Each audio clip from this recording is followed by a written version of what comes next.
March 30th, 1981. The President of the United States, Ronald Reagan, steps out of the Washington Hilton, waving and smiling with his signature Hollywood grin, surrounded by a protective blanket of agents in dark suits. Then, Mr. President!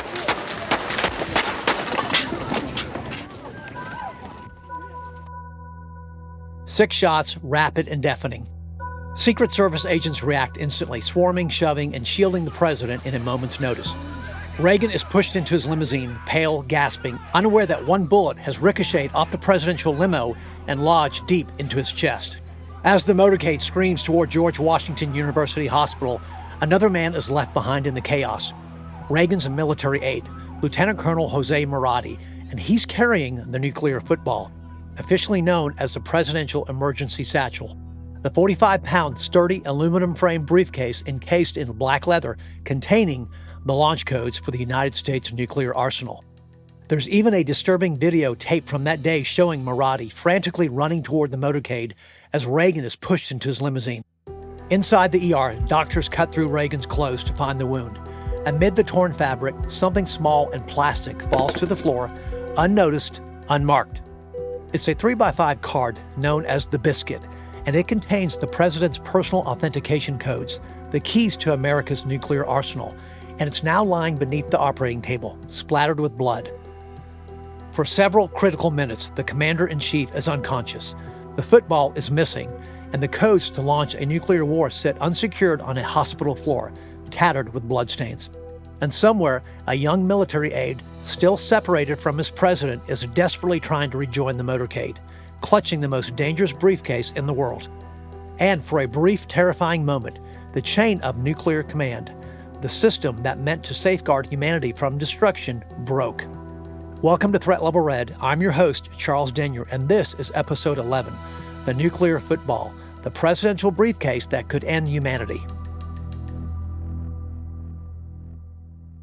Welcome to Threat Level Red, a Charles Denyer Productions podcast. Every week, Charles brings his real-world expertise to the front lines of America's most pressing threats: cyber attacks, extremist networks, rogue states, terrorism, economic instability, systemic breakdowns, and so much more. From the digital battleground to the streets of America, no threat is left uncovered. No spin, no filters, just intel. It began in the uneasy calm of the 1950s, when the atomic bomb wasn't just a weapon, but a political instrument of fear. President Dwight D. Eisenhower, a former general who had witnessed the destruction of World War II firsthand, understood one chilling truth. If the United States were ever attacked, the president might have only minutes to respond. Those minutes would determine not just victory or defeat, but survival or annihilation. Eisenhower's aides conceived the first emergency satchel, a portable command system that would ensure continuity of government and the ability to launch a nuclear response even if Washington, D.C. was destroyed. Officially, it was called the Presidential Emergency Satchel, as briefly noted. But among insiders, it quickly became known simply as the Black Bag. By the early 1960s, President John F. Kennedy faced a nuclear command system still largely improvised. During the Berlin and Cuban Missile Crisis, Kennedy discovered something terrifying. There was no clearly defined way for him to authorize or control a nuclear strike if he was away from the Situation Room. That vulnerability inspired his aides, including General Chester Clifton, to formalize the process, creating a portable kit that contained nuclear strike options, communication codes, and authentication materials. Jokingly, aides called it the football, perhaps from Kennedy's own love of touch football on the White House lawn. Wherever the name's origin, which isn't clear, its meaning was unmistakable. This was the most dangerous playbook on Earth. From that very moment forward, the football became a permanent part of the presidency, a silent, leather-clad shadow that never strays from the commander-in-chief. To the untrained eye, it looks like a briefcase, unmarked, weighing around 45 pounds. Its exterior ordinary enough to blend in anywhere, but inside the nuclear football lies the machinery of Armageddon. So, what's inside this briefcase, you might be asking? Well, that's classified, but here's what I do know and what I can tell you. There are 4 things in the football. The first, the Black Book. a loose leaf binder outlining nuclear retaliatory options under the Single Integrated Operation Plan, or SIOP. Second, another black book listing classified site locations for evacuation and command continuity. Third, a small folder detailing the procedures for the emergency broadcast system, allowing the president to address the nation even as missiles arc across the sky. And fourth, a 3x5 card containing the daily authentication codes known as the biscuit, which verifies that the person giving launch orders truly is the President of the United States. Contrary to popular myth, there's no red button inside, no cinematic switch that starts World War III. The football is a communication and verification hub, not a control panel, and that's something important to note. When open, it connects the president, wherever he is, to the National Military Command Center. The process is methodical: authentication through challenge codes, consultation with military advisors, and transmission of launch orders to Strategic Command. The chain of command runs with lethal efficiency, from the president to the Secretary of Defense to the combatant commanders. It is power distilled to its purest, most terrifying form. But there's also another briefcase, another football. Somewhere in the shadows behind the Vice President of the United States walks a quiet sentinel, a uniformed military aide carrying a black leather briefcase identical to the one that follows the president. It's called the backup nuclear football, a mirror image of the original, built for one reason only: to ensure that if the president is killed, cut off, or incapacitated, America's ability to launch or defend with nuclear weapons does not vanish with them. This practice began in the late 1970s, when Cold War planners realized that a single briefcase wasn't enough to guarantee continuity of command. Since then, the Vice President of the United States has always had a football of their own, complete with the same strike options, communication links, and emergency procedures as the President's version. It's an eerie redundancy, a shadow authority that springs to life only in the most catastrophic circumstances. Everywhere the President and the Vice President goes, the military aide is there, always within reach, eyes scanning, with the briefcase never more than a few steps away.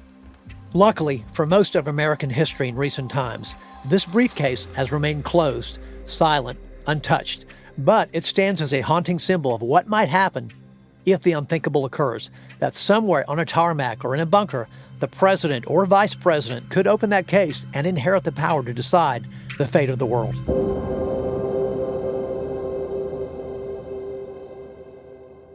And though the nuclear football has never been used, it has had some scary moments. As discussed in the opening segment, on March 30th, 1981, President Ronald Reagan was shot outside the Hilton Hotel. Amid the chaos, the Secret Service rushed him to George Washington University Hospital, where, in the trauma bay, doctors cut Reagan's clothing and again out-tumbled the biscuit, lying unnoticed on the floor. But that's only part of the story. In the confusion that followed, the FBI ultimately came into possession of the biscuit as part of its evidence gathering after the shooting. And why did that happen? Well, that's because somebody picked it up off the blood-stained floor during Reagan's surgery and put it into his shoe. Shortly thereafter, a tense dispute erupted between the FBI and the president's military aides over who should retain custody of the card. The standoff lasted for 2 long, agonizing days until Attorney General William French Smith ordered the FBI to keep it in their possession. During this period, a new biscuit with updated codes was quietly issued to President Reagan. Following Reagan's recovery, a disturbing revelation emerged. The Joint Chiefs of Staff possessed a duplicate authentication card, completely unknown to the president, thus raising serious questions about transparency and the clarity of the chain of command. After leaving office, Ronald Reagan invited Jerry Parr to a quiet lunch at his Bel Air home in Los Angeles. If you remember, Parr is the Secret Service agent who saved Reagan's life during the 1981 assassination attempt. There, they recalled the chaos outside the Washington Hilton, the gunfire, the rush to the limo, and Parr's split-second decision to divert to George Washington University, a move that saved the president's life. Then Reagan paused, smiled, and said, "Jerry, when I drifted off into surgery that day, I remember thinking to myself, where the hell are my launch codes?" It was pure Ronald Reagan, dry humor masking the weight of history. Even on the edge of consciousness, the president was thinking about the nuclear biscuit, the small card with America's launch codes, lost somewhere amid the chaos of that harrowing day. But Reagan's incident was not the only close call. Lieutenant Colonel Buzz Patterson, a former military aide to President Clinton, revealed that in early 1998, shortly after the Monica Lewinsky scandal broke, I did not have sexual relations with that woman. President Bill Clinton had misplaced the nuclear authentication codes known as the biscuit. Patterson told me that when the time came for the routine security check, Clinton could not remember where he had placed the card. A frantic search ensued throughout the White House before the president admitted he had likely lost it. The missing codes went unnoticed for several months, an extraordinary breach in nuclear security, until the situation quietly resolved itself with the issuance of new codes. And how about Jimmy Carter, who once reportedly sent his authentication code to the dry cleaner inside the pocket of a suit? The card was reportedly discovered missing during a routine check, prompting the immediate issuance of new codes. Every near miss reveals the uncomfortable truth. The most catastrophic weapons ever devised depends not on systems, but on humans. The football's very existence is a reminder that even the tightest security chain can come undone with a single unpredictable moment.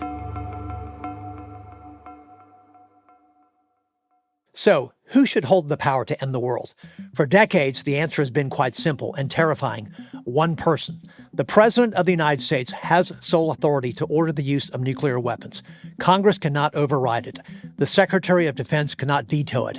Advisors can counsel restraint, but in the end, the choice belongs to a single human being. This concentration of power has long fueled moral and constitutional debate.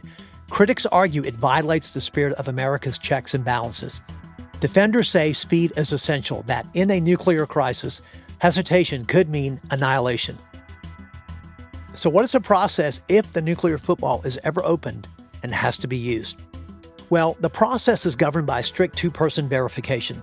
The President of the United States will read the authentication codes from the biscuit. The National Military Command Center will confirm them. Then, with seconds ticking, the order is relayed to missile crews under the two-man rule.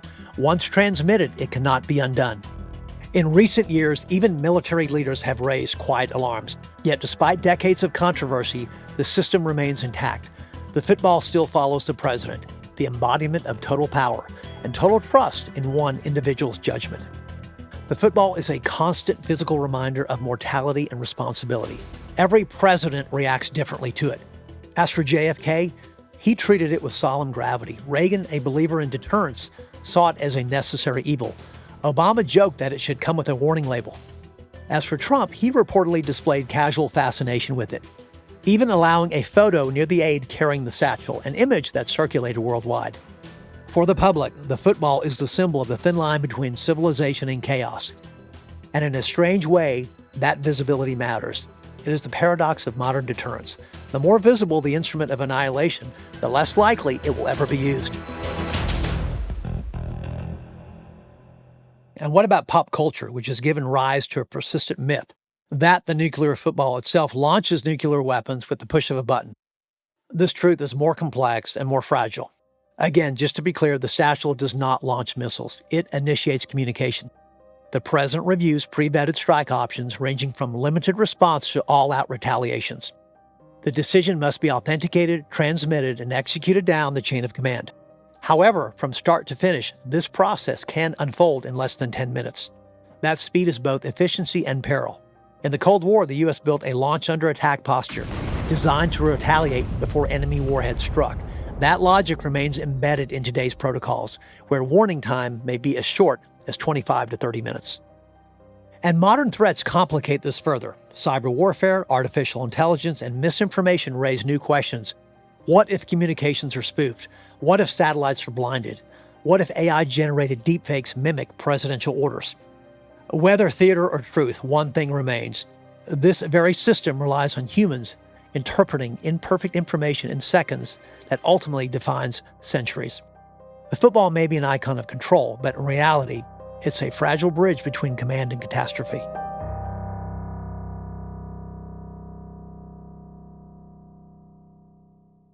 Every modern president lives with two undeniable shadows: the United States Secret Service and the aide carrying the football. At state dinners, aboard Air Force One, Marine One, in hospitals, during vacations, it's always there, discreetly in the background, a 45-pound reminder of unimaginable power. Few objects on Earth embody such concentrated authority or such moral weight. The nuclear football is more than a weapons system. It's a mirror. It reflects humanity's obsession with control, our fear of vulnerability, and our uneasy faith in leadership. It represents the paradox of deterrence, that peace can only be preserved by the threat of annihilation. And yet, for all its myth and ceremony, it's just a briefcase: leather, metal, paper, wires. It cannot think, decide, or hesitate. That responsibility, it rests with the president, and by extension, with us. Perhaps the greatest lesson of all is that power, even ultimate power, isn't measured by what it can destroy, but by what it chooses to spare. In our next episode, the 2016 DNC hack and the John Podesta phishing email that shook democracy. Thanks for listening. I'm your host, Charles Denyer. This is Threat Level Red. Threat Level Red is a Charles Denyer Productions podcast. For more information, visit charlesdenyer.com to learn more about current and upcoming podcasts and episodes, current and future book publications, professional services offered by Charles, and much more. All opinions expressed are those of the host and do not reflect the official positions of any government agency, military branch, or national security organization.